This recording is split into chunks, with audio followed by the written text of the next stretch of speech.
말씀은요, 삶의 의미를 회복하는 교회라는 제목으로 함께 말씀을 나누겠습니다. 자, 사람이라면, 인간이라면 누구나 한 번쯤은 삶의 의미를 한번 돌아봤을 거라고 생각이 듭니다. 삶의 의미 거창하게 느껴지죠? 한마디로 내가 왜 살까? 왜 태어났을까? 내가 왜 어떻게 뭐 하려고 왜 사는지 이런 것들을 돌아보는 거예요. 여러분 살아봤을 거 아니겠습니까? 가끔 자기 자신에 대해서 나는 누구인가 돌아보고 내가 앞으로 왜 살아야 되는지 이런 것들을 돌아봤을 거라고 생각이 듭니다.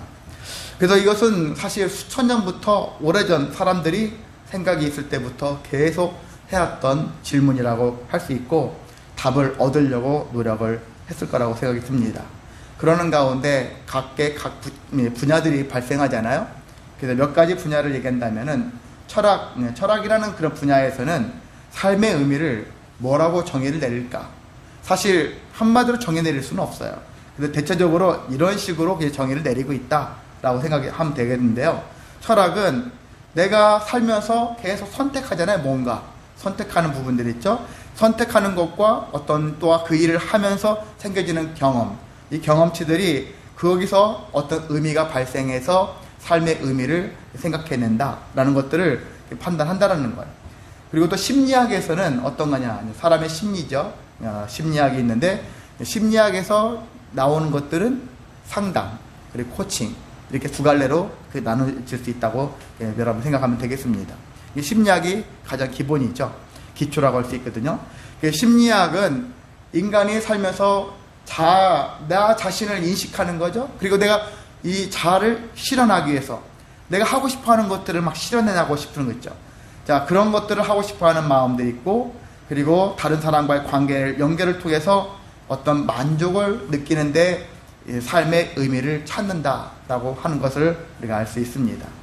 자, 그리고 예술가들이 있죠. 예술이라는 분야는 좀 독특한 분야인데, 사실 예술이라는 것은, 예술가들은 삶의 의미라는 정의를 내리려고 하지는 않습니다.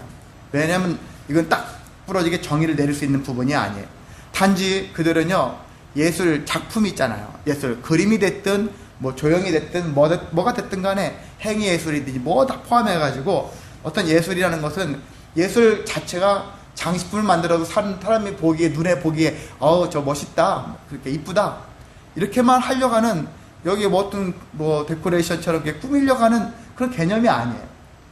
그것이 아니라 그들은 그 작품을 만들 때 여기에 삶의 의미, 여기에서 삶의 기쁨과 삶의 고통이 있잖아요. 서로 상반되는 거라고 할 수 있는 것이죠. 이러한 부분들, 고통도 거기에 기쁨도 있고 이런 것들을 대변될 수 있는 것들을 이 작품에다가 투영을 시키는 거예요. 작가들은 그런 마음으로 보통 한다는 얘기죠. 예술가들은. 우리는 그 예술 작품을 보면서 저 작가가 무슨 마음으로 이 작품을 만들었을까? 야, 멋있네, 이쁘네, 아름답네, 그런 수준이 아니라 작가의 심정이 어떤 심정일까? 여러분 예술 작품 보면 그런 마음으로 보시라는 거죠. 저 사람이 어떤 마음으로, 여기에 어떤 고통을, 어떠한 괴로움을 어떠한 기쁨을, 어떤 희락을 넣었을까? 이런 것들을 감해하면서 보시란 얘기죠. 그래서 그들은 이런 극단적인, 어떻게 보면 고통과 기쁨이라는 것을 대변할 수 있는 것을 표현하면서 삶의 의미를 찾으려고 하고 작품으로 드러내려고 하는 그런 마음을 가지고 있다는 것을 알 수 있습니다. 자, 그런데 우리는 저도 신학교를 나왔잖아요. 신에 대한 학문. 신학은 어떠한가? 신학은 기본적으로 우리 창세기에서 출발해보면 돼요. 인간에 대해서 생각해 볼 때 인간의 삶의 의미를 어디서 찾을 수 있느냐? 하나님이 인간을 창조하신 것을 보면 알 수 있죠. 하나님이 인간을 창조하셨죠. 자기의 형상대로 창조하셨는데 창조의 목적이 있어요. 그냥 만드신 게 아니라 이사야 40장에 말씀하고 있는 것은 뭐냐면, 내가 너희를 창조했는데, 만들었는데 그 목적은 나에게 영광 돌리게 하기 위해서다. 그렇게 명시를 하고 있습니다. 그래서 하나님께 영광 돌리고 하나님 말씀대로 순종하며 살고, 그리고 어떻게 살아가요? 거룩하게 살아가는 거예요. 제가 지난번에 말씀드렸었죠. 예전에 우리의 삶은 어떤 삶을 원하느냐? 하나님이 내가 거룩하니 너희도 거룩할지어다. 거룩한 삶을 살아야 되는 거예요. 신앙인의 삶은 거룩한 삶이다. 그래서 거룩이라는 그릇 안에 여러분이 믿음, 소망, 사랑, 온유, 충성, 겸손 이런 온갖 신앙의 가치를 담아내시라는 얘기죠. 그랬을 때 여러분이 좋은 신앙 인격체가 되어진다는 것입니다. 그러려면 일단 여러분이 거룩해져라. 거룩이라는 게 다른 뜻이 아니에요. 다른 사람, 저 사람이 불법을 행할 때 나가 똑같이 불법을 행하는 것이 아니라 너는 불법을 행할지라도 나는 정도를 걸을 거야. 바른 길로 갈 거야. 하나님이 원하시는 그런 믿음의 길로 갈 거야. 이게 거룩한 모습의 특징이라고 할 수 있거든요. 처음부터 옳은 길로 가는 거예요. 바른 길로 가는 거예요. 남들이 하니까 나도 같이 그렇게 하는 게 아니에요. 나는 하나님이 원하시는 대로 살겠습니다. 이런 마음을 가지고 그 길로 가는 것이 거룩한 사람의 태도란 얘기죠. 그런 자세 위에 믿음이 들어가고 사랑이 들어가고 소망이 들어가고 그걸로 자기를 세워가고 그렇게 했었을 때 진짜 거룩한 모습이 드러날 수 있다는 것이거든요. 여러분이 그런 삶이 되시기를 원합니다. 그래서 삶의 목적, 이렇게 하나님께 영광 돌리면서 우리 자신은 거룩해져 가는 삶이 바로 삶의 목적이다 라고 할 수 있습니다. 그래서 신앙인들은 우리가 사실 잘 살기를 원하죠. 우리가 돈도 많이 벌기를 원하고 사람들이 나를 사랑해주고 나를 존귀 여김을 허락해주기를 원하고 수많은 욕구가 있겠지만은 사실 잘 되어지는 것이 가장 큰 목표는 아니에요. 이것도 우리가 목표 중에 하나겠지만은 제일 중요한 목표가 아니라 우리는 어떻게 왜 사는가에 대해서 충족할 수 있는 마음을 가져야 한다는 것입니다. 왜 사냐? 야, 너 왜 사냐? 했었을 때 우리가 대답할 줄 알아야 되는 거예요. 글쎄 말이다. 내가 왜 사는지 모르겠어. 이러면 안 되는 거예요. 신앙인은 왜 살아야 되냐? 누가 묻는다면은 어떻게 대답하시겠습니까? 그래요. 하나님의 영광을 위해 살겠습니다. 그리고 하나님의 뜻대로 순종하며 살겠습니다. 그리고 내가 거룩하게 살겠습니다. 적어도 이렇게는 대답할 줄 알아야 한다는 얘기죠. 이게 성도의 대답입니다. 그냥 잘 먹고 잘 살 거예요. 우리 여러분이 하는 일도 중요합니다. 잘 먹고 잘 사는 것도 중요한데 더 중요한 것은 왜 사는가? 그 하나님이 우리에게 창조하신 목적에 부합하도록 여러분이 그 대답을 여러분이 그것이 정답이니까 그것은 해답이 아니에요. 그냥 잘 먹고 잘 사는 것은 하나의 해답이지만 정답은 하나밖에 없는 것이라고 할 수 있잖아요. 가장 하나밖에 없다면은 바로 하나님께 영광 돌리면서 말씀대로 순종하면서 거룩하게 사는 것이 성도의 삶의 의미다라고 할 수가 있는 것입니다. 그렇지만 제가 흔히 그러잖아요. 성령 충만해야 됩니다. 하지만 성령 충만하고 싶어요. 근데 365일 내내 성령 충만한 사람은 없어요. 그 누구도 없습니다. 세상에서 엄청 유명한 정말 저 사람은 기도를 막 몇 시간에 한다 할지라도 저는 그분조차도 성령 충만할 수 없어요. 왜냐하면 순간순간 제가 얼마 전에 말씀드렸잖아요. 성령과 악령은 수시로 임해요. 오늘 하루 종일 24시간 성령만 임한다? 결국 그렇지 않습니다. 오늘은 용케 24시간 임했다 할지라도 내일 단 1초라도 악령이 임할 수 있는 게 사람이거든요. 그러니까 100% 나는 성령만 충만해. 그럴 수는 없어요. 그래도 우리가 성령 충만함에 힘써야 합니다. 왜냐하면 삶의 의미를 잃어버리면 다시 성령 충만을 통해서 회복해야 되니까. 성령 충만해지면 다시 회복되어지니까.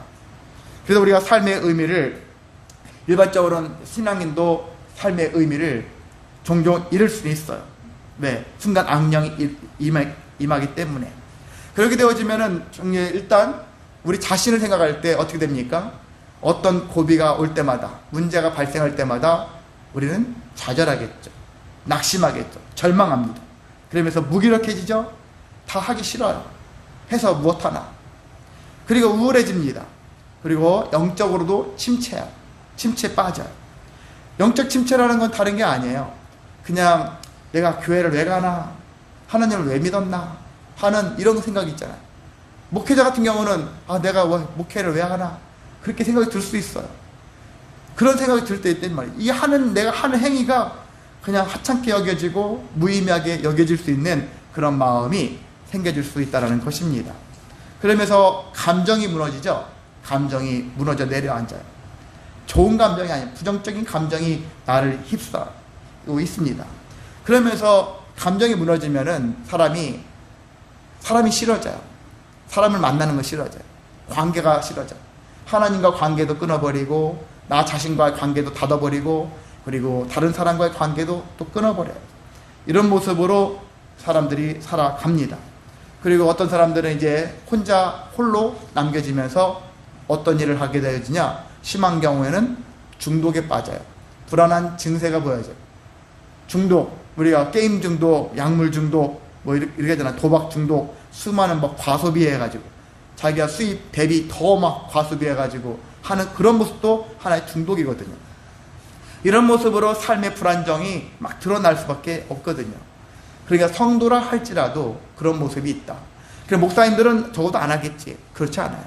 제가 보면은 목회자들도 여러분보다는 조금 더 말씀 연구하니까 조금 더 나은 면들은 있을 수는 있을지 모르겠지만 그 역시 목회자들도 늘 충만하지 않아요. 늘 악령이 잘 임할 수 있는 그러한 환경을 많이 가지고 있기 때문에 넘어지기 쉬운 그런 부류이기도 합니다. 자, 오늘 본문에 있는 말씀 누가 나오죠? 주인공 엘리야. 그래, 엘리야 하면은 정말 능력의 선지자예요.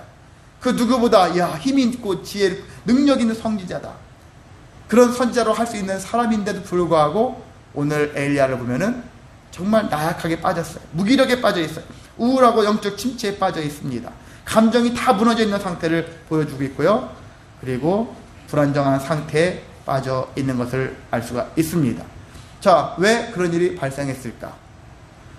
엘리야랑 당시에 바알을 추종하는 선지자 450명과 대결을 했죠. 갈멜산에서 불이 내려오는 거.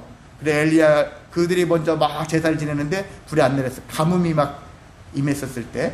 그래서 그런데 엘리야가 했었을 때 불이 내리고 이김으로 인해서 450명을 엘리야가 칼로 다 죽였어요. 자, 죽인 이래요. 엄청 대승을 거둔 거예요. 큰 승리를 거뒀으니까 기쁨이 충만하겠죠. 언뜻 보면 충만해질 것 같아요. 근데 한편으로는 충만한 뒤에 여러 가지 힘든 것들이 존재해요.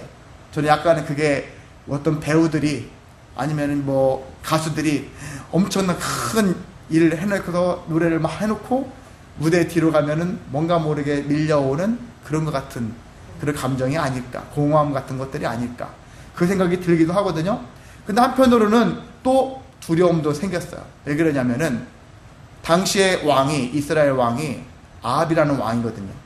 아합이 왕 중에 여러 가지 왕들 중에 이스라엘 많은 왕들이 있지만은 왕들 중에서도 제일 사악한, 그냥 완악한 왕 중에 하나다 할 정도의 왕이거든요. 근데 그 완악한 왕 옆에는 또 정말 진짜 사악한 여자가 있어요. 이세벨이라는 여자. 이 여자는 이방 여자예요. 이스라엘 사람은 아니에요. 다른 여자 들여왔는데. 그리고 이방 여자를 데려오면은 문제가 발생한다니까요. 이 여자는 하나님을 믿고 싶은 마음이 전혀 없어요. 자기가 믿었던 바알을 숭배하는 여자예요. 근데 바알 선지자들을 450명을 죽여버렸으니 이 이세벨 왕비가 어떤 마음이 들까요? 이것을 가만두나 보자.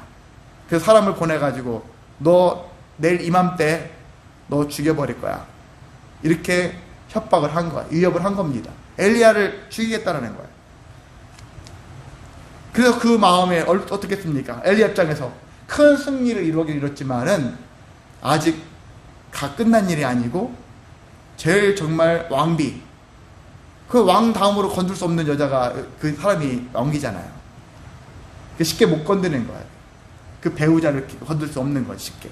자, 그래서 이 왕비가 죽이겠다고 협박을 했기 때문에 극심한 공포가 함께 밀려오는 거예요. 그래서 마음이, 심령이, 육체가 다 무너져 버리는 상태로 지금 이 사람은, 엘리야는 광야로 도망갔어요. 빨리 도망가야죠. 내일 이맘때 나를 죽이겠다는데. 자, 도망가서 어느 나무 밑에 앉아 있었죠. 그 나무가 로뎀나무라는 얘기예요. 로뎀나무 아래 앉아 있었는데, 그 앉아 있다 보니까 신앙적인 회의가 느껴지는 거예요. 어떤 느낌이냐. 그래서 하나님께 뭐라 하냐면, 주님, 하나님, 지금 내 생명을 거두어 가십시오. 차라리 죽는 게 낫겠습니다. 지금 저의 생명을 거두어 가달라. 또 한 가지는 또 나는 내 조상들보다, 여기 조상이라는 얘기는 그냥 단순하게 나보다 먼저 태어난 조상이 얘기한 것이 아니라 선지자들 있잖아요. 수많은 선지자들, 능력 있는 선지자들, 그들에 비해서 저는 아무것도 아닙니다. 그들보다 낫지 못합니다 하면서 하나님이 주신 능력, 큰 일을 했던 사람이잖아요. 450인가 싸워가지고 그렇게 큰 승리를 이뤘던 대선지자라 할 수 있는 사람인데도 불구하고 나는 내 조상들보다도 낫지 못합니다 하면서 자기를 비하를 하는 것을 볼 수가 있습니다. 이제 더 이상 나는 싸울 힘도 없거니와 싸울 의미도 모르겠습니다. 그냥 오늘 제목처럼 저는 더 이상 삶의 의미를 알 수가 없습니다. 이렇게 고백하는 것과 같다는 얘기죠. 삶의 방향과 삶의 의미를 상실했다는 것입니다. 자, 이런 상태로 엘리야가 존재했었을 때 그러면 하나님은 어떻게 하셨을까? 하나님은 그를 방치하셨을까? 그렇지 않고 하나님은 그를 포기하지 않으셨어요. 여기까지 내가 어떻게 너를 인도해서 왔는데 하나님이 그런 일로 포기하실 뿐이냐? 포기하지 않으시고 천사를 보내가지고 어떻게 합니까? 천사가 와서 그를 어루만진다. 성경이 어루만진다. 어루만진다는 의미가 알죠? 막 때리고 뭐 일어나가지고 폭력 행사하는 게 아니죠? 어루만진 것, 정말 그 사람의 심령을 어루만졌다고 볼 수 있는 것이죠. 그러면 숯불에 구운 떡과 물 한 병을 주고 먹고 마시라, 그렇게 했습니다. 그래서 엘리야가 먹고 마셨더니 졸음이 왔어요. 잤어요. 잤는데 또 나중에 얼마가 지났는지는 모르겠어요. 성경에 보면 시차가 얼마큼 되는지는 모르겠어요. 자고 났는데 충분히 잤는지는 모르겠지만 다시 천사가 와서 다시 또 먹고 마셔라, 그렇게 했어요. 그래 또 먹고 마셨어요. 근데 왜 또 먹고 마시겠느냐면은 엘리야가 넌 여기 지금 가만히 있으면 안 되고 할 일이 또 있다라는 것이죠. 갈 길이, 네가 가야 할 길이 있다는 얘기죠. 네가 갈 길을 잊지 말고 그 길을 가야 했기 때문에 깨웠다라는 얘기죠. 깨워서 먹고 마시게 했습니다. 자, 엘리야는 그 음식을 먹고 힘을 얻어서 그 뒤로 음식을 먹었는지 안 먹었는지 모르겠지만 제가 봤을 땐 먹긴 먹었겠죠. 40일 동안 안 먹고 40주야를 막 달려서 호렙산, 하나님의 산이라고 하죠. 신의 산이라고도 하고 호렙산이라고 할 수 있는 이 호렙산에 갔어요. 갔는데 그 호렙산까지 갔으면 거기서 하나님과 속된 말로 쇼부를 부고 다시 힘을 얻고 다시 막 능력을 행하기 위해서 살아가야 할 엘리야가 호렙산까지 갔는데 하는 일은 뭐냐? 어느 한 동굴 속으로 들어가 버렸어요. 다시 무서움이 온 거죠. 그리고 회의적인 것들이 온 거죠. 그냥 내 몸을 피한 거죠. 숨긴 거죠. 그냥 감춰버렸어요. 동굴 속에 들어가서 안 나와 있어요. 안 나오고 있으니까 하나님께서 그 동굴에서 네가 어찌하여 여기 있느냐 하면서 나오라는 거예요. 그러니까 근데 엘리야는 변명을 합니다. 하나님, 제가 열심히 특심입니다. 바울도 그 비슷하게 했었죠. 제가 열심히 하나님께 열심을 다했지 않습니까? 그 누구보다 열심히 다해서 사명을 감당했는데 결과가 이게 뭡니까? 나 말고 많은 정말 하나님을 따르는, 하나님을 선포하는 선지자들이 저 이스라엘 사람들에 의해서 사악한 우상을 섬기는 이스라엘 사람들에 의해서, 그 외지 사람도 아니에요. 이방 사람도 아니에요. 동족인데 우상을 섬기는 동족들에 의해서 선지자들이 정말 다수가 다 죽었지 않지 않습니까? 나만 살아남았습니다. 나 혼자만 있습니다. 여러분도 그럴 때 있지 않습니까? 어떤 일을 열심히 했는데 결과가 이거밖에 없었을 때, 그럴 때 회의적인 마음이 들 수 있어요. 목회자 입장에서도 나름대로 열심히 한 것 같은데 늘 제자리 걸음, 아니면 그보다 못해져 가고 있으면 내가 이걸 지금 해야 되나 하는 그런 회의적인 마음도 충분히 들 수 있거든요. 엘리야가 지금 그런 상태예요. 나 하나님께 열심히 다 했지 않습니까? 근데 결과가 이게 뭡니까? 그렇게 하면서 내가 나 혼자만 살아남았는데 그나마 나 혼자 살아남은 나조차도 저 이세벨이 죽이려고 합니다. 내 생명을 뺏으려고 합니다. 그러니까 지금 이 사람은 고독함과 외로움과 두려움 속에 빠져 있는 것을 알 수가 있습니다. 그때 하나님이 엘리야에게 뭐라 하냐면 그 동굴에서 나오라는 거예요. 나와서 산에 서 있으라는 거예요. 그리고 하신 것은 뭐냐면 하나님이 지나가신 거예요. 하나님이 지나가셨어요. 하나님이 지나가셨는데 하나님이 우리가 눈에 보여지는 어떤 물체가 지나간, 그 하나님이라는 분이 지나간 게 아니라 여기는 하나님 앞에 바람이 먼저 강한 바람이 샥 지나갔어요. 근데 그 강한 바람이 얼마나 강하냐? 바위를 부수고 지진을 일으켜요. 그리고 불이 나게 했어요. 근데 성경에 보면 거기에도 하나님은 계시지 않더라. 강한 바람에 하나님이 계시지 않더라. 그 뭐지? 근데 앞에 보면 여호와께서 지나가셨다라는 거예요. 하나님은 우리가 알고 있는 것처럼 우리가 사람을 보고서 저 사람이네 하는 것처럼 보여지는 하나님은 아니에요. 보여지질 않아요. 영의 눈이 뭐 성령 충만한 사람만이 볼 수 있는 하나님이다? 또 그것도 아니에요. 우리 시력으로는 보여질 수가 없는 하나님이에요. 강한 바람이라는 것은 하나님의 임재를 상징하는 거죠. 거기서 하나님이 계시구나라는 것들을 그냥 느끼는 거죠. 그런 생각을 할 수 있습니다. 그래서 바람에는 하나님이 계신 게, 바람은 하나님이 아니시라는 얘기죠. 근데 바람이 강한 바람이 지나가고 지진이 나고 불이 나는 것을 통해서 하나님이 지나가셨겠구나 라고 생각을 할 수 있다는 얘기죠. 자, 그러면서 하나님께서 뭐라고 하냐면 어떻게 하셨냐면은 세미한 음성으로 12절의 후반대 보면은 세미한 소리가 있는지라 하죠. 세미한 소리, 하나님의 음성으로 지금 엘리야만 들을 수 있는 그 마음의 소리라고 할 수 있는 소리라고 할 수 있겠죠. 그 소리가 들었는데 하나님께서 또 다시 묻습니다. 내가 어찌하여 여기 있느냐 라고 물으셨어요. 자, 하나님 두 번에 걸쳐서 계속 반복해서 그렇게 말씀하셨고 하셨던 이유는 있죠. 이것은 지난주에 설교랑 다시 연결할 수 있습니다. 제가 오늘 예배 처음부터 그 중간에 지금 다시 한번 말씀드리자면은 하나님의 영광을 회복하기 위해서 필요한 조치를 하나님이 하신 거란 얘기죠. 자, 성도는, 신앙인은 이러한 삶의 의미를 잃고 좌절에 빠지고 무기력하게 빠지고 침체에 빠져 있으면 또 그 세상 사람 못지않게 아무것도 하기 싫죠. 삶의 의미를 찾지 못하죠.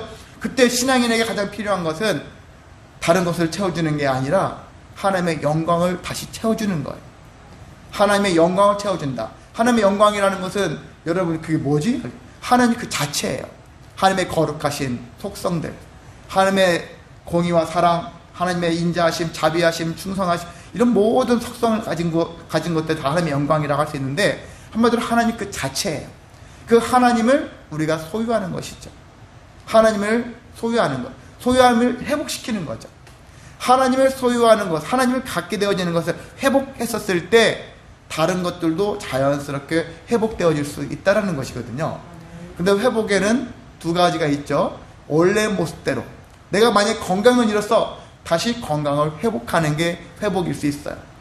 돈을 많이 잃었어, 재산이 많이 없어졌어, 그럼 다시 재산이 원래대로 회복되어지는 것도 되어질 수 있겠죠.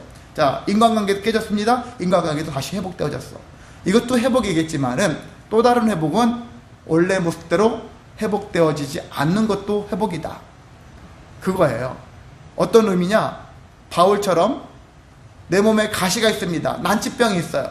하나님께 고쳐달라고 그렇게 여러 번 간구했는데 끝내 고쳐주시지 않았어. 하나님께 부르짖으면 다 해주신다면서. 그런데도 안 되는 건 안 되는 거예요. 안 고쳐지는 건 안 고쳐져요. 무슨 뜻인지 무슨 의미인지 모르겠지만 안 고쳐져요. 그러면 성도는 어떻게 생각하느냐?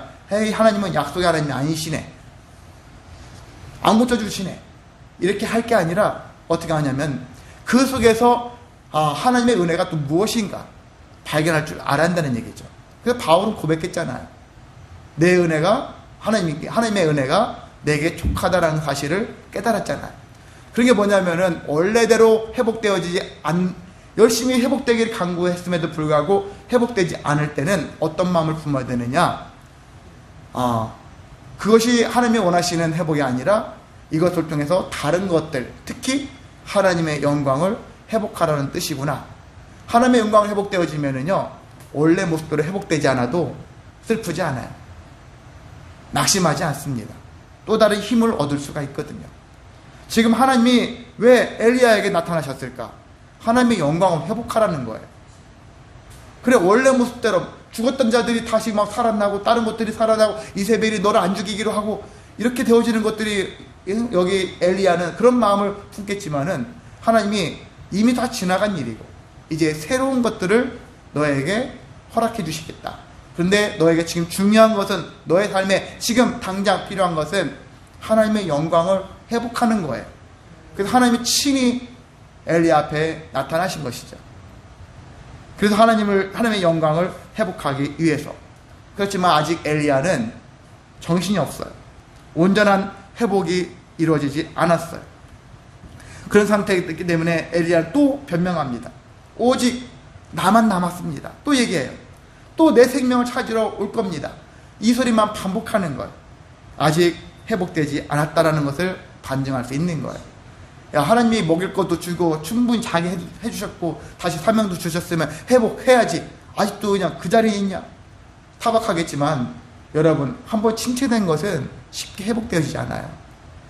조금 우리가 넘어졌을 때, 힘들었을 때는 다시 금방 충전되어지고 회복할 수 있지만은 정말 온 삶이 다 무너져 있을 때는 충전되는 거, 회복되는 거 너무 오래 걸려요. 그렇기 때문에 여러분이 끝까지 가면 안 돼요. 다 바닥날 때까지 여러분의 삶을 완전히 밑바닥까지 떨어뜨리면 안 되는 거예요. 떨어뜨리면, 여러분 폰도 있잖아요. 적당히 그냥 쓰고서 충전시키면 빨리 되지만 완전히 바닥 내고서 충전하면 안 되는 거예요. 오래 걸려요. 그 기계도 문제를 일으켜요. 차도 마찬가지죠. 주유도 조금 찌끌찌끌하고 하는 것보단 만땅 채우고 다니는 것이 차에게도 더 유익하거든요. 그때마다 많이 채우고 다니는 것이 더 유익하다고 볼 수 있는 거예요. 그러니까 여러분의 삶도 마찬가지입니다. 갈 때까지 가보자. 무너질 때까지 무너져보자. 그러지 마세요. 완전히 바닥 내려고 하지 말라는 얘기예요. 그 전에 바닥 날 것 같으면 빨리 정신 차리고 회복의 길로 가야 한다는 것입니다. 그래야지 여러분이 회복하는데 여러 가지 물질적인, 정신적인 수많은 수고가 따라가야 되고, 나도 피곤하고 주변 사람도 괴롭히는 그런 일들을 하지 않을 수 있거든요. 그렇게 되어주시기를 소망합니다. 지금 엘리야는 근데 너무나도 많이 지쳐 있어요. 너무나도 많은 것들이 무너져 있어요. 그래서 하나님께서 여러 모습으로 회복시켜 주려고 하셨는데도 잘 회복이 안 되고 있는 엘리야를 볼 수가 있는 것입니다. 자, 그런데 하나님께서 친히 하나님의 영광을 보여주시고 하나님의 영광을 회복시켜 주시면서 엘리야에게 마지막 3가지 사명을 주셔요. 그 사명이 뭐냐면은, 너는 이제 다메섹이라는 곳에, 지금 이제 다마스커스라는 현재 지명인데요. 다메섹이라는 그런 곳에 가서 이 하사엘이라는 사람을 기름 부어서 아람의 왕을 세워라. 아람의 왕이 되게 해라. 그리고 예후라는 사람에게 가서 기름 부어서 그 사람은 이스라엘의 왕으로 세워라.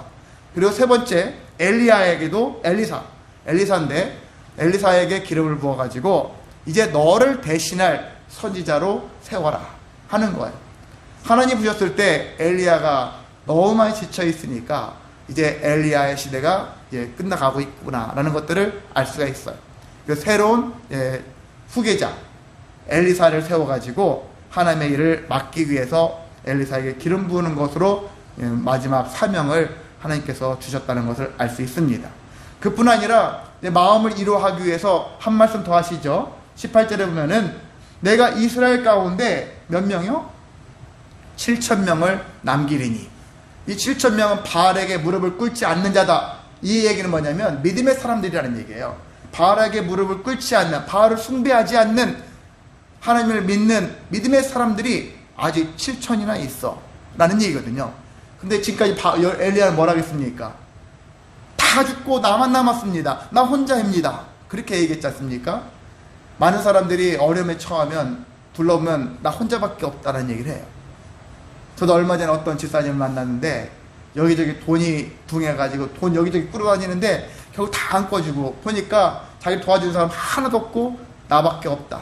그래서 저 고독에 빠져있는, 괴로움에 빠져있는 자신을 얘기하는 그런 분이 계셨는데요. 사람들이 하여튼 힘들어지면은 나밖에 없다고 생각이 들어요. 나 혼자 고립됐어. 나 외로워. 나 괴로워. 이런 마음을 품는 경우가 많다라는 것입니다. 그렇게 되어지는데 그것은 자기의 생각일 뿐이에요. 둘러보면은 우리 주변에는 나와 같은, 아니면 나를 도와줄 수 있는, 나를 이루어 줄 수 있는, 나와 함께 선을 이루어갈 수 있는 사람들이 분명히 존재한다는 사실을 기억하기를 소망합니다. 그래서 엘리야는 하나님의 은혜와 또한 권면을 통해서, 그리고 엘리야가 다시 삶의 의미를 회복하면서 마지막 사명을 감당한 것을 볼 수가 있고요. 이것을 통해서 회복의 시작을 하나님의 영광을 통해서 했던 것을 알 수가 있습니다. 이와 같이 우리도 그렇게 되어지시기를 소망합니다. 자, 오늘날 우리 신앙인들도 엘리야처럼 삶의 의미를 이룰 수 있지만 엘리야와 같이 다시 하나님의 영광을 통해서 회복하시기를 원합니다. 근데 종종 우리가 삶의 의미를 잃는 이유가 있습니다. 이 얘기를 간단하게 말씀하자면요, 김영준이라는 목사님이 계신데 그 삶의 의미를 회복하는 신앙이라는 책이 있어요. 이 책에는 삶의 의미를 빼앗기는 8가지 이유가 나와 있는데 그 얘기를 간단히 소개하면요, 삶의 의미를 왜 뺏기는가 한번 여러분에게 한번 생각해 보세요. 일단 자기 신념을 의존하는가, 하나님을 의존하지 않고 내 신념을 의존해. 그래서 의존하다 보면 문제가 생겨요. 뭐냐면 한계에 부딪혀요. 나는 나를 믿어 이렇게 주장하는 사람들이 있죠. 그래서 처음에는 잘 나가는 것 같지만 결국은 한계에 부딪힙니다. 젊은 사람들은 처음엔 자기 힘을 믿어요. 다 자기 노력으로 하는 것 같이 느껴져요. 근데 나이 30대, 40대, 50대 나이 먹을수록 내 노력으로 되어지는 게 아니구나 라는 것들을 깨달아요. 하나님을 안 믿는 사람들도 깨달아요. 내 능력으로 하는 게 아니었구나 라는 것들을 나이 먹어가면서 깨달아요. 근데 젊은이들은 어릴 때부터는 내가 하는 것만큼 이루어진다 이렇게 생각할 때가 많거든요. 근데 어릴 때 이걸 다 깨닫기는 힘들지만 그래도 나 어릴 때부터 여러분이 지혜롭다면은 나의 신념이 아니라 하나님의 능력으로 살아가고 있다는 것들을 여러분이 기억하시길 원합니다. 자, 인생에 흉년이 온다. 흉년이 온다는 얘기는 고난이 임한다는 거예요. 결핍이 임한다는 거죠. 고난, 괴롭힘, 여러 가지 힘든 일이 발생하거니와 또한 부족함이 생기는 거예요. 재산의 결핍, 건강의 결핍, 관계의 결핍, 이런 결핍들이 생기겠죠.